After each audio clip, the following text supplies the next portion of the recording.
Hey guys, in this video we're going to take a look at how you can change the nickname in Game Center on the iPhone 14 series. First, let's go back to the home screen by swiping up at the bottom of the screen. And on the home screen, tap on Settings.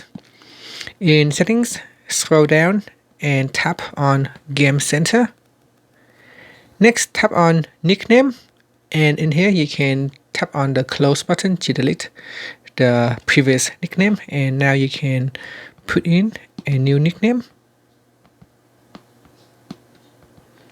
And then after that, you can just simply tap outside of the box to save the changes.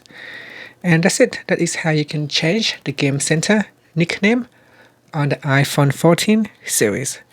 Finally, you can swipe up to go back to the home screen. Thank you for watching this video. Please subscribe to my channel for more videos.